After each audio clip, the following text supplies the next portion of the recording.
And now, episode 7. Let's begin. It continues on.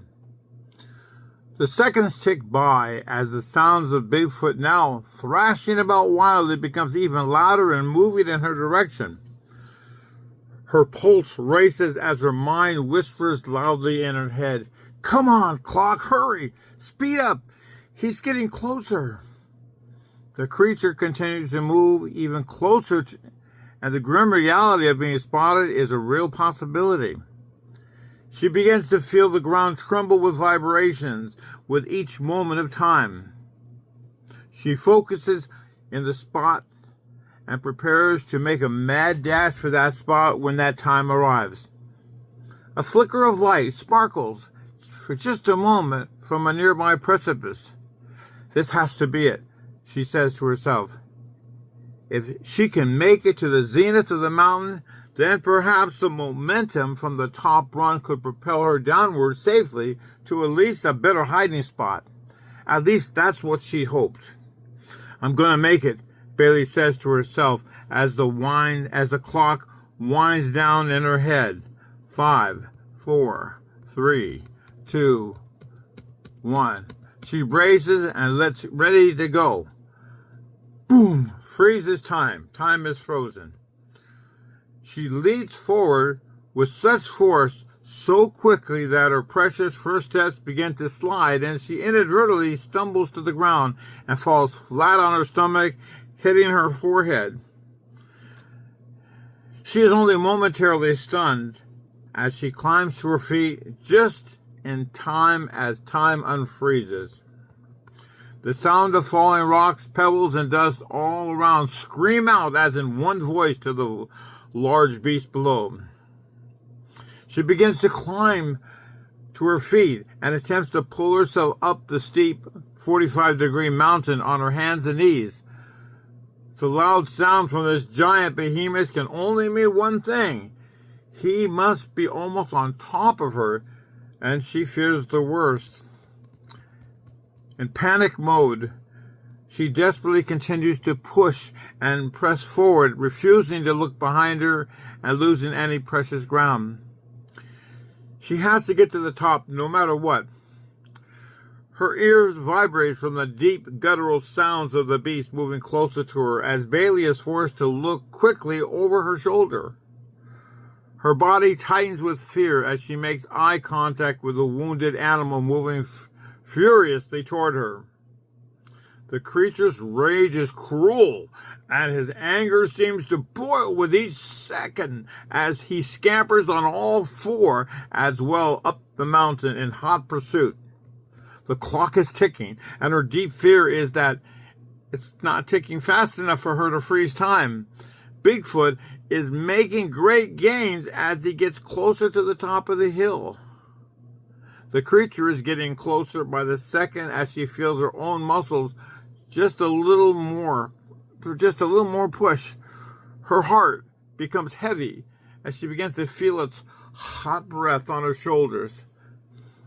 The animal is now so close to her that her very nostrils are bitten with the bile of the dead animal's flesh. As of dead animal's flesh. Timeout is almost out of time. She knows it will overtake her, and she, for that 1 second, prays to God for a swift, painless death. He slips again and loses even more footing. She needs a miracle. Bailey gets it. Bigfoot almost loses some of his footing from the escaping pebbles loosened by Bailey from her last tumble, and she hopes this will buy her a little more real estate. The rocks, the sand, and the pebbles all begin to join forces as they come cascading toward the big hairy creature and causing him to again lose his footing and slides down the mountain a full 20 yards. This may be the break that she needs to make it to the top. The clock is ticking, and the top of the hill looks attainable. She exhales in relief and sees her is near at hand. Her relief is near at hand. But again, Her joy is short-lived as she turns to glance back at him and sees the beast that has somehow made up for the loss of ground. It's now beginning to look hopeless for her. She knows he's going to catch her, and she has completely run out of options. Then, as if fate wasn't cruel enough, Bailey hits a slick spot on the sand, slides back even closer to him. That could have just sealed her doom. Her heart almost stops as she feels a glancing blow from the animal's large hand, just missing her right leg. Bailey quickly moves her right leg upward, only to feel the creature's large hand grab the heel of her boot. Bailey's stomach drops as her body goes limp, relinquishing the futility of fighting this beast. She's finished. And there's the picture depicting what has just happened. He grabbed the boot, but again, the tide changes as if on cue.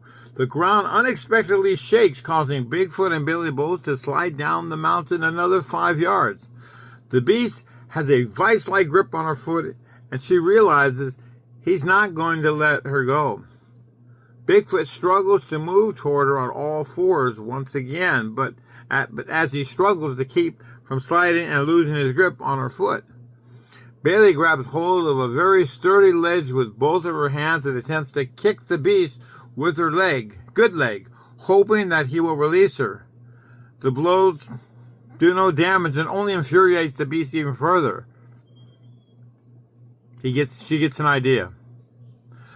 Bigfoot has a vice-like grip on her heel and her lower sole.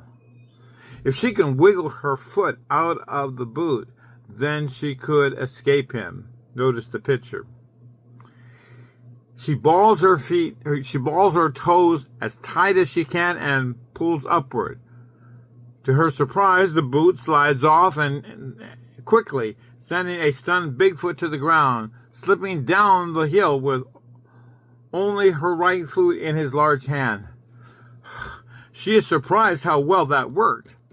The beast finally stops sliding and with no hesitation jumps to his feet and charges again toward her like a Viking on a pilgrim's rage while waving Bailey's boot furiously in the air like a weapon or a trophy.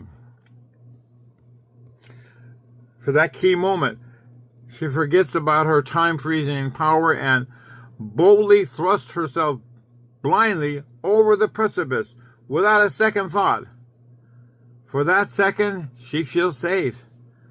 Then the push of cold air begins hitting her face, and the realization she is in a free fall to the ground below, causing her to feel terror again, as the picture depicts. She screams out in profanity of what she just did, and as her eyes seize the sky and the mountains moving speedily away from her. She can't believe it. She's going to die, and this time it's her own fault.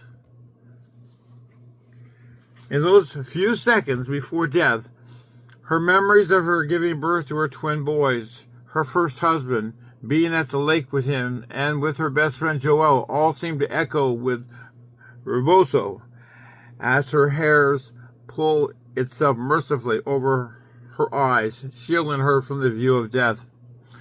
The fleeting moment memories is all that she has left. The pit of her stomach tightens in anticipation of the contact from the ground. The sad part of her life gives birth to the sad memory of seeing Joelle crushed after losing her own baby daughter from crib death. Before a tear can be shed, she is smitten brutally with the image of her first husband leaving her and stealing her twin sons away from her. No, she doesn't want this. She doesn't want this to be her last memory. It's just not fair. She unwillingly turns to face the ground while in free fall and sees that she is not falling to hard rock pan rock as she feared, but instead it's a body of clear blue water that prepares to embrace her. Still, She wonders as if she will survive the fall like this. And there's the picture right there that shows that. How ironic, she thinks to herself. The lake on earth was always her friend, her source of strength. This lake is going to be part of her death in just a few seconds. Her lake on earth was part of her bond to her beloved husband, Judge. Her lake was always a savior or a bonder of good times. Her lake always sported so many happy memories on earth that she could not count. But this lake was not her lake from earth. This lake was going to end all of it. This lake was going to be her final resting spot. Her thoughts continued to clamor for a time in nanoseconds that were left. Her precious daughter Marie, her second husband Judge, were both a gift from God, and that she wondered if she really deserved them. All the adversities that her husband Judge had faced as a police officer, being in dangerous situations, being wounded so many times and almost dying twice, were cold reminders that she could easily lose him. She remembered one time in telling him in a hospital room in the ICU, "Don't quit, don't die, no matter what." She even mused at the fact that she had ordered him in a way that was completely out of character for her. He would smile and she would be embarrassed.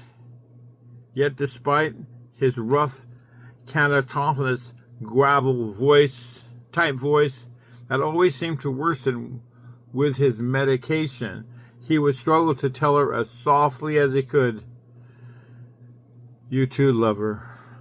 I'll never quit. If you don't, I won't." I told him, "I won't." He smiled as I did. She quickly looks at the water surface, speeding out of control and screaming its death calls at her face. Then it hits her. Not the water, but what Judge said. Don't quit. What she needed right now was time. Time? To be exact, she needed a timeout. A real timeout. Poof, time freezes. Before the inevitable conclusion occurs, time is frozen still, stopping the momentum of the fall, and its obviously crushing impact is suspending her safety in midair. The white noise of frozen time, again, is overshadowed by the thunderous sigh of relief, as a historical laughter of relief, that she moves her arms in the air and swims graciously to the surface of the water and gently touches down. This maneuver stops the momentum of the fall as she prepares to hit the water from only inches instead of hundreds of feet above. Thank you, Brady Wilder,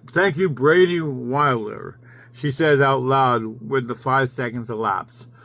Whew, time resumes. Splash, there's the picture. She is surprised that interruption of time. Not only the momentum was thwarted as she imagined, Bailey finds herself deeper underwater than she expected.